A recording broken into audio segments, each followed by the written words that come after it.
En el programa de hoy, la Iglesia en Colombia está comprometida con la reconciliación y la paz, más allá del proyecto político del gobierno, afirma corresponsal de EWTN Noticias. En México, la sequía por la fuerte ola de calor provoca que un templo perdido vuelva a aparecer. En Washington, cientos se juntaron para conmemorar el primer aniversario de la revocación de Roe vs. Wade, sentencia que legalizó el aborto en el país. En España inauguran capilla para personas con parálisis cerebral. ¿Puedes ayudarme a encontrar a mi hermana? En julio en Estados Unidos se estrena la película Sonido de Libertad sobre la tragedia del tráfico de niños. Su productor Eduardo Verástegui detalla esta realidad. Corazón de Cristo, templo de Dios, puerta del cielo y morada divina. Hola Natalie, felices con la casa llena por acá. Así es, Eddie, en compañía de nuestros compañeros de EWTN Noticias en nuestros estudios aquí en Lima, Perú. Así es, amigos, gracias por acompañarnos en su programa de Noticias con Enfoque Católico EWTN Noticias. Soy Eddie Rodríguez Morel. Yo soy Natalie Paredes. Empezamos las noticias en Lima, contándoles que este es un momento importante para la sección Noticias de EWTN. Sus periodistas de toda Latinoamérica, Estados Unidos, España y Roma se reúnen desde este lunes en una jornada de días de oración, estudio y capacitación para seguir informando con excelencia sobre las noticias de la Iglesia. Montserrat Alvarado, la nueva presidenta y directora de las operaciones de EWTN News, lidera estos encuentros junto a Kelsey Wicks, directora ejecutiva del Grupo ASI. Y aprovechando esta ocasión, les contamos que entrevisté a nuestra corresponsal en Colombia, Lida Lozada. Veamos. Lida, qué gusto tenerte aquí en nuestros estudios en Lima, Perú. Nati, el gusto es mío. Coméntanos, ¿cuál es el mayor conflicto que hay en Colombia que hace que los obispos hablen tanto de la paz y la reconciliación? Mira, básicamente es conflicto armado. Desde hace más de 60 años nuestro país padece los efectos directos del conflicto armado que se da en el marco del enfrentamiento entre diversos grupos armados ilegales que violan el derecho internacional humanitario y, por supuesto, derechos humanos de las poblaciones. Entonces, eso es lo que hace que la Iglesia colombiana tenga una tarea muy activa en este sentido, porque obviamente es una realidad que azota directamente a nuestras comunidades de manera permanente y que en los últimos años se ha vuelto a reactivar. ¿Y cuáles son estos grupos armados y en qué zonas son las que tienen mayor presencia? Históricamente hemos tenido dos grandes grupos armados en el país desde hace más de 60 años, que son la guerrilla del ELN y la guerrilla de las FARC. En el caso concreto de la guerrilla de las FARC, en 2016 el gobierno colombiano de ese entonces firmó un acuerdo con esta guerrilla para poder dar fin a este conflicto directamente con esta guerrilla. Lamentablemente fue un acuerdo que le faltó mayores bases para que pudiera realmente prosperar en el territorio. Si bien algunos de estos guerrilleros se acogieron a este proceso, entregaron las armas e iniciaron su reinserción a la vida civil, lamentablemente al desocupar ellos estos territorios en los que estaban, fueron de territorios que quedaron vacíos. No llegó la institucionalidad a proveer los servicios básicos y las garantías básicas para estas comunidades. Entonces, eso hizo que otras estructuras armadas ilegales, ya mucho más diversas, digamos, sin una causa política, entre comillas, concreta, llegaran a ocupar estos territorios. Por ende, hoy tenemos en el país muchos grupos armados que además es difícil reconocer alguna ideología concreta, alguna estructura organizada completa, porque son más grupos delincuenciales que son motivados por una de las causas históricas del conflicto armado en Colombia, que ha sido el narcotráfico. Otro de los grupos que también está muy presente es el ELN, que es el otro gran grupo, que es un grupo con el que en estos momentos, bueno, desde el año pasado, se ha retomado una negociación con este grupo. Ya ha pasado en otras ocasiones, no ha prosperado. Hay comunidades en el país que están sufriendo muchísimo por causa de esta situación, por causa de estas violaciones, secuestros, extorsiones, reclutamiento de niños para estos grupos irregulares, ¿sí? Entonces, eso es lo que realmente genera tensión y sufrimiento en Colombia. Y es ahí, Lida, donde entra a tener un papel crucial la Iglesia, ¿no? ¿Cuál es el rol activo que realiza la Iglesia en las comunidades que sufren por estos grupos armados? Nati, si bien la presencia de la Iglesia en lo nacional y la incidencia que se hace desde lo nacional es muy importante, por ejemplo, desde la conferencia episcopal.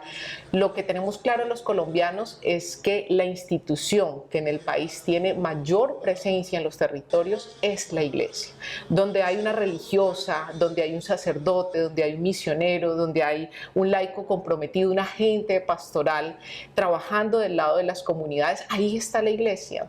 Eso hace que la Iglesia en Colombia tenga un papel de acompañante permanente ante tanto sufrimiento, ante tanto dolor, pero también la Iglesia en Colombia ayuda, por ejemplo, para rescates, para liberaciones de secuestrados, secuestros que hacen estos grupos armados ilegales. Precisamente hace poco tuvieron una reunión en Cartagena, los obispos, para hablar sobre las jurisdicciones donde hay más conflicto. ¿Cuáles son las líneas de trabajo a las que ellos se han comprometido o concluyeron después de esta reunión?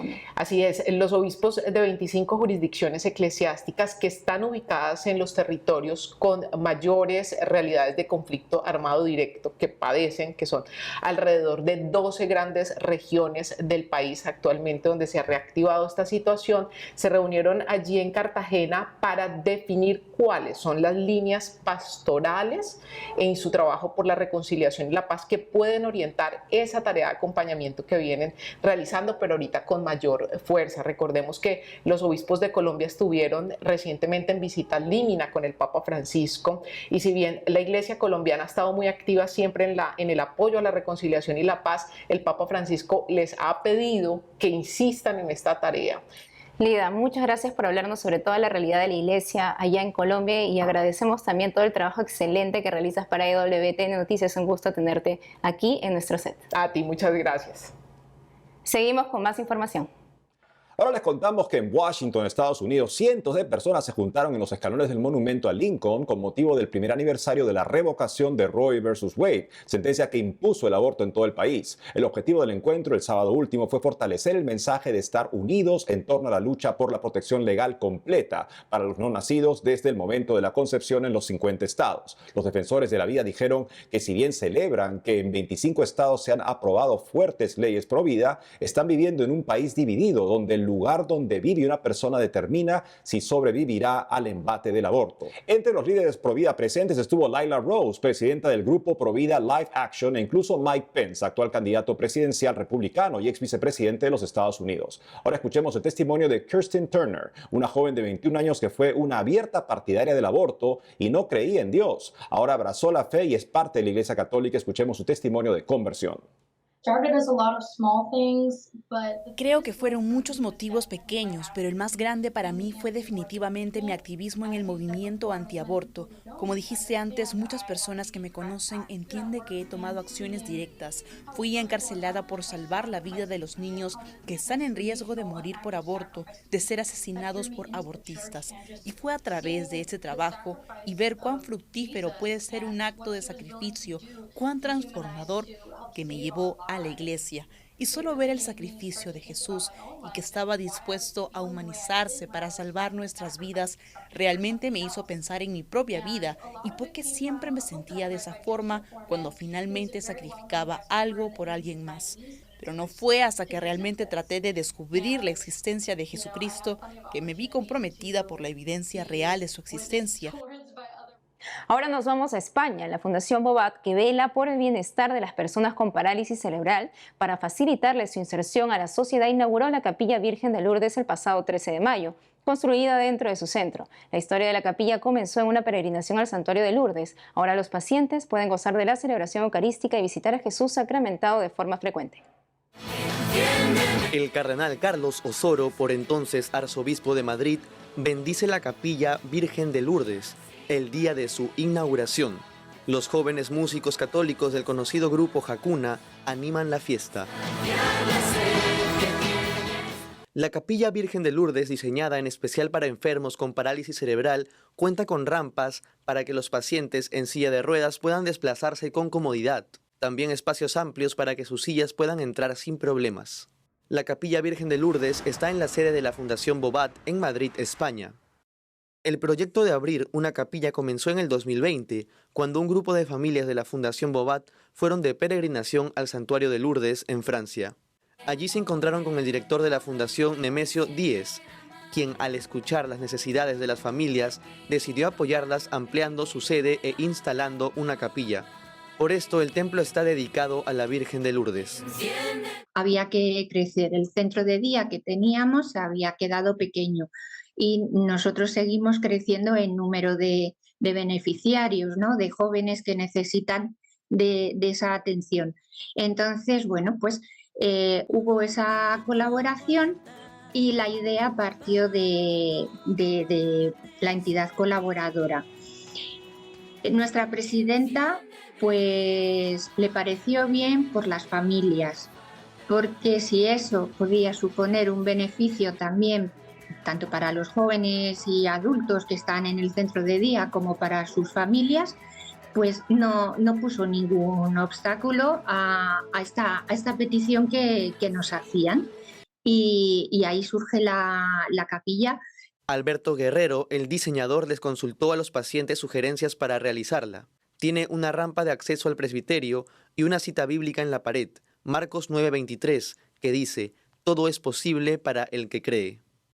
Todos los viernes se celebra misa a las 9 de la mañana, que es el horario que mejor les vienen porque dejan a los niños o a los jóvenes aquí en el centro, y los padres que traen a sus hijos pueden participar también de la misa. Los chicos que quieren, pues, me da lo mismo pequeñitos que mayores, ellos saben dónde está la capilla y acuden. Y desde que hemos empezado, todos los viernes, bueno, pues no es muy grande, pero la capilla está llena. Ana María Romo, católica practicante, ha podido ver los grandes aportes que le ha dado a la fundación el tener una capilla tan cerca. Una petición de una familia, de un padre, que me ha sorprendido, por eso quiero contarlo, que ha solicitado si se puede bautizar y si su hijo puede hacer la comunión bueno, pues de la mano de la parroquia que bueno, pues lleva la capilla. Y bueno, yo creo que esto ya es un primer resultado, un primer impacto que a mí me parece muy importante. La Fundación Bobat brinda educación y tratamiento a personas con parálisis cerebral para que puedan insertarse a la sociedad sin dificultades. El próximo 4 de julio llega a los cines de Estados Unidos la película Sound of Freedom o Sonido de Libertad, en torno a la trata infantil. La historia es protagonizada por Jim Caviezel, el actor que encarnó a Jesús en La Pasión de Cristo. El actor mexicano Eduardo Verástegui es uno de los productores y ahora nos contará los detalles alrededor del próximo estreno de Sonido de Libertad y más. Señor Timoteo, tú rescatas niños, ¿verdad? Quizá puedas ayudarme a encontrar a mi hermana.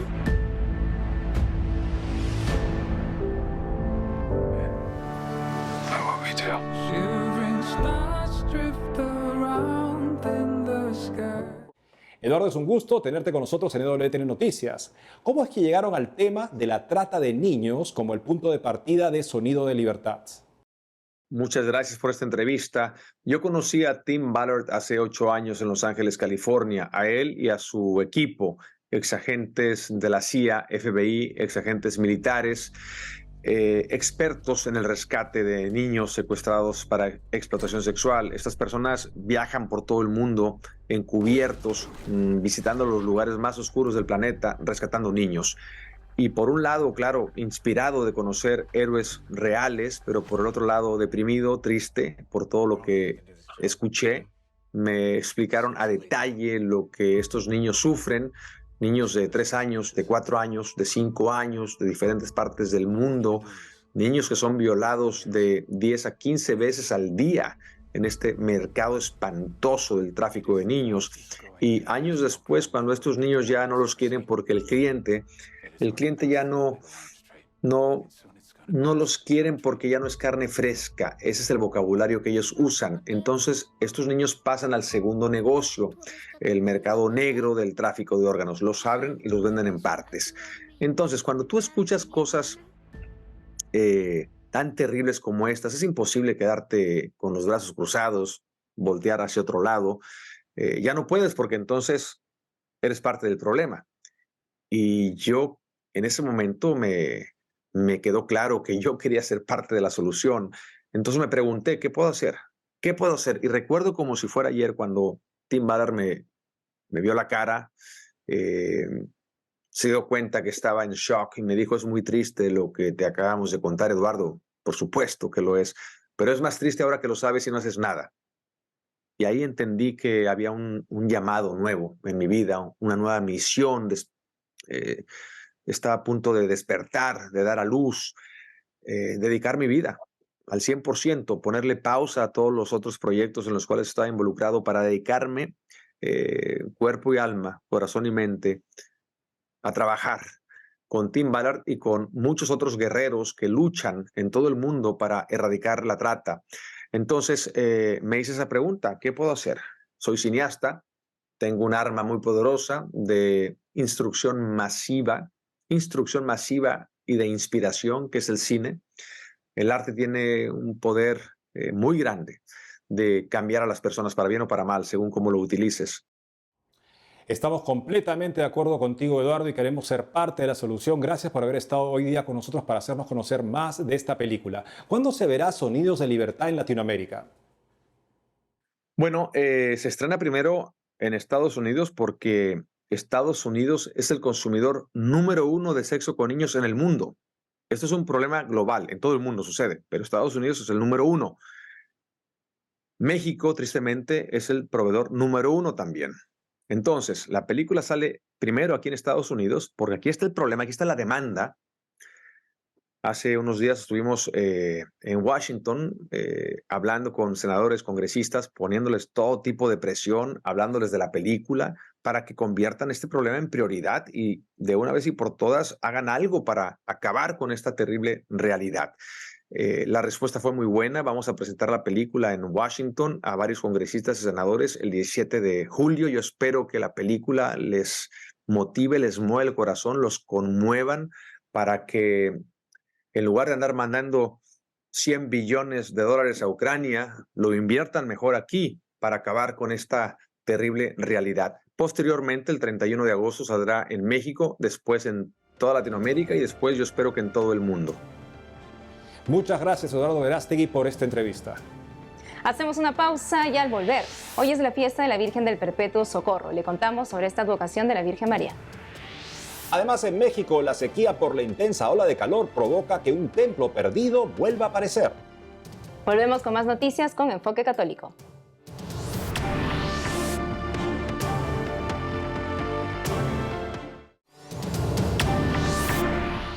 Estamos de regreso. El Papa Francisco lamentó el enfrentamiento protagonizado por mujeres integrantes de una organización criminal en una cárcel femenina de Honduras, donde decenas de presas murieron el pasado 20 de junio. Tras el rezo del Ángelus del domingo último, el Santo Padre aseguró sus oraciones por las fallecidas y sus familias. También pidió que la Virgen de Suyapa ayude a los corazones a abrirse a la reconciliación y a la fraternidad, incluso dentro de las cárceles. A pesar de esta tragedia, también hay buenas noticias en el país. Una histórica iglesia católica está siendo restaurada poco a poco, atrayendo a fieles y turistas a la zona. Aquí los detalles. Esta es la histórica iglesia católica colonial de San Manuel de Coloete, en Honduras. Hoy recupera poco a poco su esplendor, tras años en un estado lamentable a causa del tiempo, suciedad acumulada y la humedad en la zona. El equipo a cargo de la renovación de la imponente iglesia, localizada en la Ruta Lenca, occidente del país, es liderado por los restauradores hondureños Lilian Maraciegos y Leonel Santos, miembros del Instituto Hondureño de Antropología. Esta región colonial, en el departamento de Lempira, es parte de la mancomunidad de Colosuca, en la que se localizan al menos 5 de las iglesias más antiguas de Honduras. La más admirada es la de San Manuel de Coloete, construida entre 1600 y 1700, para muchos una maravilla por su arquitectura tipo barroco, rica ornamentación y finos detalles en su fachada e interior. A más de un año de haber iniciado la restauración, Lilian Mazariegos y Leonel Santos, los expertos hondureños, disfrutan plenamente de lo que están haciendo, aunque no saben cuándo terminarán, ya que es un proceso lento donde deben cuidar los materiales a utilizar y mantener el estilo original. Nos vamos a México. Ante el gran calor que azota el país este mes, el arzobispo de Monterrey y presidente de la Conferencia del Episcopado, Monseñor Rogelio Cabrera, en un mensaje pidió a los mexicanos cuidar de los ancianos y de los niños. El obispo solicitó confiar en Dios en medio de esta tribulación, pero instó también a cuidar el agua y la energía eléctrica. Sin embargo, las reacciones del clima traen consigo consecuencias de otro tipo. Pasó en el estado de Chiapas con una iglesia colonial. Veamos. Esta es la iglesia del desaparecido pueblo de San Juan Quechula, en México, 400 años de antigüedad. El templo emergió de las aguas el miércoles último. Mejor dicho, a causa de la intensa ola de calor y de la sequía, se evaporó el agua que cubría la antigua iglesia. En los últimos años, la parte superior del templo se mantenía visible y los turistas podían acercarse en botes. Sin embargo, la sequía de este año permite que la cuatricentenaria iglesia se vea por completo. Desde Ciudad de México, el padre José de Jesús Aguilar, director de arte sacro de la Arquidiócesis de México, explica la peculiaridad de este templo bajo el agua. En México, no solamente esta, sino varias iglesias quedaron sepultadas o bien bajo el agua, o bien bajo lava, o bien dentro de la selva, precisamente porque fue necesario hacer alguna presa, porque el agua llenó totalmente un espacio, o bien por la erupción de algunos volcanes. Esta iglesia se sacrificó precisamente por el bien de la población que necesitaba agua y por lo tanto se hizo una presa en el lugar. Se trata de una iglesia católica dedicada en su tiempo a Santiago Apóstol y erigida por frailes dominicos que evangelizaron la región, encabezados por Fray Bartolomé de las Casas en el siglo XVI. Quedó inundada en 1966 por la construcción de una presa hidroeléctrica, también conocida como Presa Malpaso. Sin embargo, el hecho de que se vea esta iglesia colonial antes sumergida es hoy más bien un motivo de preocupación para la gente del estado de Chiapas, según el director de arte sacro de la Arquidiócesis de México. Es una gran preocupación porque significa que no tienen agua y para ellos es más importante tener agua que tener unas ruinas, que tener una edificación que por muy antigua que sea, pues no significa la vida. En todo caso, el agua representa la vida y las comunidades que han construido su propia iglesia actual saben que ahí, a través de la oración y la comunidad, pueden encontrar vida. El padre José de Jesús Aguilar reflexiona que las iglesias materiales pueden desaparecer o hundirse, pero que lo más importante es que nosotros, la feligresía, mantengamos una iglesia viva. Como cada 27 de junio, la Iglesia Católica celebra la fiesta de Nuestra Señora del Perpetuo Socorro, advocación mariana extendida por todo el mundo, cuyos orígenes nos remiten a los inicios del primer milenio. El padre Víctor Torres, párroco de Nuestra Señora del Perpetuo Socorro en el Callao, Perú, nos cuenta más sobre esta tan querida devoción. Escuchemos.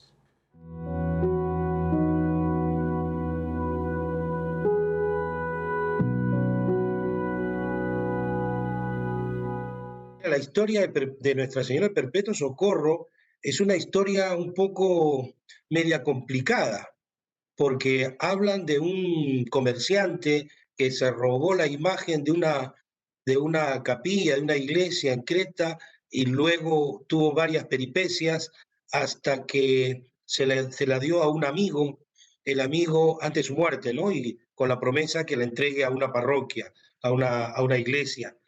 Este amigo no cumplió con la promesa, la esposa se enamoró de la imagen, luego la Virgen se le apareció a la niña de 6 años diciendo que la entreguen, y así ha pasado por varios procesos. Luego el deseo de la Virgen era que la entreguen a la parroquia San Mateo, ¿no? Esta parroquia fue destruida, la imagen pasó a otra parroquia donde están los agustinos. Finalmente los redentoristas compraron un terreno donde antiguamente estaba la parroquia San Mateo, y allí, investigando, buscando datos, encontraron que antiguamente estaba la parroquia San Mateo, y ahí se veneraba la imagen de Nuestra Señora del Perpetuo Socorro o Nuestra Señora de San Mateo, que la tenían los agustinos, ¿no? Le escribieron una carta al Papa Pío IX y él decretó que se entregara el ícono a la parroquia San Mateo, donde estaban los padres redentoristas, ¿no? Que está muy ligado a ellos. Y así fue, y entonces se ha venerado desde esa fecha hasta hoy, ¿no? Para darla a conocer al mundo. Pero el cuadro tiene de fondo a la Virgen María, y en sus brazos tiene al niño Jesús, aproximadamente 2, 3 años. Está el niño mirando al ángel, San Gabriel, que le ha mostrado los signos de la pasión, y él está asustado, ¿no? Tan asustado que en la iconografía aparece que se le está cayendo una sandalia. Y lo primero que hace un niño cuando está asustado, recurre a la mamá, ¿no? Uno grita, ¡mamá! Y entonces María lo acoge, le da la confianza, la protección. Ese sería el mayor significado, tengo entendido, de la Virgen del Perpetuo Socorro, ¿no? Que está para auxiliar y ayudar, socorrer a sus hijos.